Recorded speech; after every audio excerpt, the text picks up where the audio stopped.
পর্যায়ে দেখুন আধা চামচ আমি গরম মশলার গুঁড়ো নিয়েছি। গরম মশলার গুঁড়োটা অ্যাড করে দিলাম। গরম মশলাটা ভালো করে মিশিয়ে নিচ্ছি। এইভাবে একবার রান্না করে অবশ্য আপনারা খাবেন আর আমাকে জানাবেন কেমন হয়েছে রেসিপিটা। এটা ভাত, রুটি, লুচি, পরোটা সবের সাথে ভীষণ ভালো লাগে। নমস্কার বন্ধুরা, গঙ্গাসাগরের বনেদি রান্না ও পরিবেশ ইউটিউব চ্যানেলে আমি সবাইকে স্বাগত জানালাম। দেখুন বন্ধুরা, আজ আমি একটা নিউট্রিলা বা সয়াবিনের ভিডিও নিয়ে হাজির হয়ে গেছি। সয়াবিন তো আপনারা সকলেই খেয়ে থাকেন। সয়াবিন একটা পুষ্টিগুণ সম্পন্ন জিনিস। তো ওভেনে আমি একটা বাটিতে, অ্যালুমিনিয়ামের বাটিতে জল বসিয়ে দিয়েছি কিছুটা। তো এই সয়াবিনটা একটু সিদ্ধ করে নেব। দুটো 10 টাকার প্যাকেট নিয়েছি, দুটো নিয়েছি। ফরচুনের সয়াবিন আমি নিয়েছি। আপনাদের কাছে যেই সয়াবিনটা থাকবে ওই সয়াবিনটা আপনারা নিয়ে নিতে পারেন। সয়াবিনটা একটু ভালো করে ফুটিয়ে নেব, তারপরে জলটা চিপড়ে বের করে নেব। তো নিউট্রিলা তো সম্পূর্ণ একটি জিনিস। তো সয়াবিনের অ্যাকচুয়ালি কোনো টেস্ট আমরা পাই না। তো অনেক কিছু দিয়েই আমরা রান্না করে খাই কম বেশি প্রত্যেকে। তো দেখুন আমি দুটো আলু কেটে নিয়েছি, ডুমু করে এইভাবে কেটে নিয়েছি। আপনারা চাইলে একটু বড় করেও কাটতে পারেন, কোনো অসুবিধে নেই। আর এই সয়াবিনটা তো আমি সেদ্ধ করতে বসিয়ে দিয়েছি। আলুটা কেটে নিয়েছি। সয়াবিনটা রান্না করব আমি ছোলার ডাল দিয়ে। এই দেখুন, ছোট একটা কাঁচের বাটির 1 বাটি আমি ছোলার ডাল নিয়েছি। 2 ঘন্টা আগে ডালটা ভিজিয়েছিলাম, বেশ নরম হয়ে গেছে। এই দেখুন, ডালটা বেশ নরম হয়ে গেছে, এইভাবে ভেঙে যাচ্ছে। তো এই ডালটা দিয়ে আজ আমি সয়াবিন রান্না করব। বিভিন্নভাবে তো খেয়েছেন, এখন একবার এইভাবে ট্রাই করে দেখুন। সয়াবিন, আলু আর ছোলার ডাল কেমন লাগে। দেখুন সয়াবিনটা একটু নরম হয়ে গেছে। 2-3 মিনিট ধরে আমি ফুটিয়ে নিলাম। এই দেখুন বেশ নরম ধরে গেছে। তো এই পর্যায়ে আমি সয়াবিনটা নামিয়ে নেব। নিয়ে আরও 2-3 মিনিট মতো এই গরম জলে ফেলে রাখবো। তারপর আমি জলটা চিপে বের করে নেব। সয়াবিনগুলো বেশ ফুলে উঠেছে দেখুন, আর জলটা শোক করে নিয়েছে, বেশ ফুলে উঠেছে, নরমও হয়ে গেছে। এই পর্যায়ে আমি একটা ফুটো থালার মধ্যে ঢেলে দিলাম। সয়াবিনের জলটা বেরিয়ে গেছে। এখন হাত দিয়ে চিপে চিপে জলটা আমি বের করে নেব এইভাবে। তো এখন ঠান্ডা হোক একটু। তার মাঝখানে আমি ওভেনে কড়াইটা বসিয়ে দিয়েছি। কড়াইটা বেশ গরমও হয়ে গেছে। এই পর্যায়ে আমি আলুটা ভেজে নেব। তেলটা বেশ গরম হয়ে গেছে। এই পর্যায়ে আমি আলুগুলো ভেজে নেব।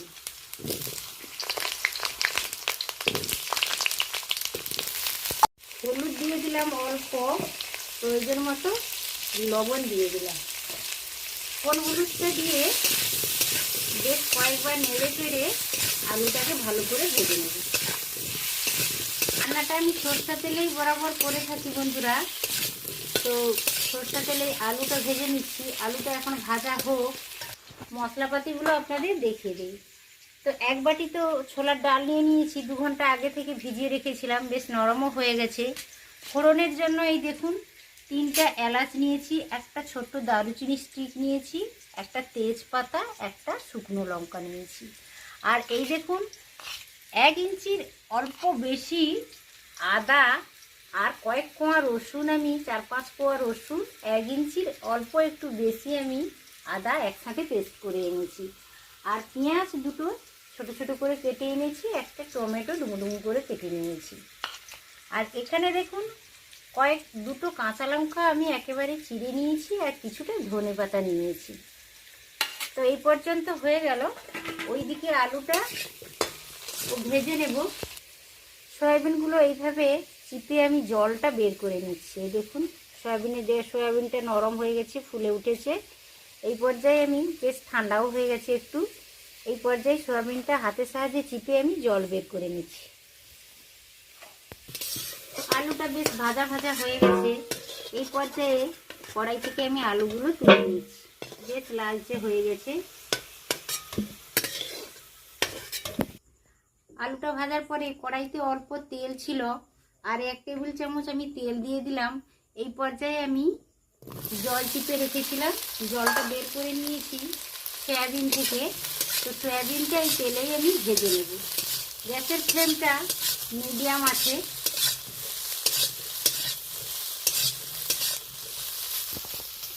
অল্প হলুদ গুঁড়ো দেব, অল্প লবণ দেব, দিয়ে ভালো করে লালচে করে ভেজে নেব সয়াবিনটা।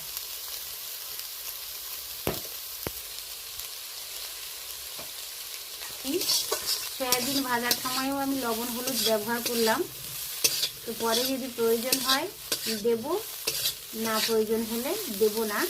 তো এইভাবে আমি মিডিয়াম ফ্লেমে একটু সময় নিয়ে লালচে করে ভেজে নেব সয়াবিনটা। সয়াবিনটাই দেখুন বন্ধুরা বেশ ভাজা ভাজা হয়ে গেছে, ব্রাউন কালার চলে এসেছে। বেশ ভালোভাবে ভেজে নিয়েছি হলুদ আর লবণ দিয়ে। তো এই পর্যায়ে আমি নামিয়ে নিচ্ছি। 2 টেবিল চামচ তেল দিয়ে দিলাম। আলুটা ভালোভাবে ভেজে নিয়েছি, সয়াবিনটাও ভালো করে ভেজে নিয়েছি, লালচে করে ভাজা হয়ে গেছে। চলুন বন্ধুরা এবার তাহলে রেসিপিটা শুরু করা যাক। মূল পর্বে চলে যাই। 3টা এলাচ মুখ ফাটিয়ে নিয়েছি, আর ছোট একটা দারুচিনি স্টিক নিয়েছি, একটা শুকনো লঙ্কা, একটা তেজপাতা নিয়েছি ফোড়নের জন্য। ফোড়নটা দিয়ে দিলাম।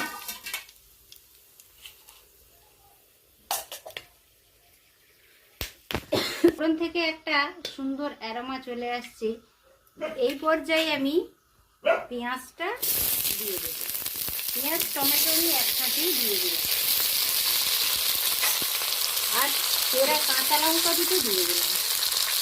তো একসাথে বেশ কয়েক মিনিট ধরে 2-3 মিনিট ধরে নেড়ে চেড়ে বেশ পেঁয়াজটা নরম করে নেব, যত সময় না কাঁচা ভাবটা নষ্ট হচ্ছে।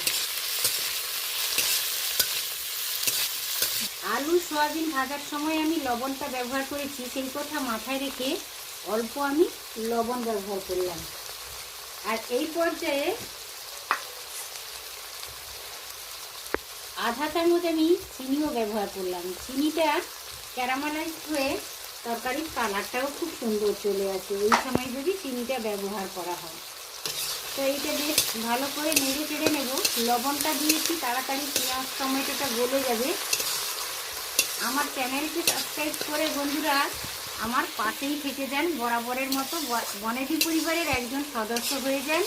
আর ভিডিওটা যদি ভালো লেগে থাকে ভিডিওতে অবশ্যই একটু লাইক দেবেন, পরিচিতদের মধ্যে ছড়িয়ে দিতে ভুলবেন না। দেখুন বন্ধুরা, পেঁয়াজটা যাতে পেঁয়াজ টমেটোটা তাড়াতাড়ি নরম হয়ে গলে যায় এই জন্য আমি একটা ঢাকনাও চাপিয়ে দিয়েছিলাম। ঢাকনাটা খুলে দিলাম। বেশ নরম হয়ে গেছে, কাঁচা ভাবটা চলে গেছে। এই পর্যায়ে আদা রসুন বেটে রেখেছিলাম, ওটা অ্যাড করে দেব।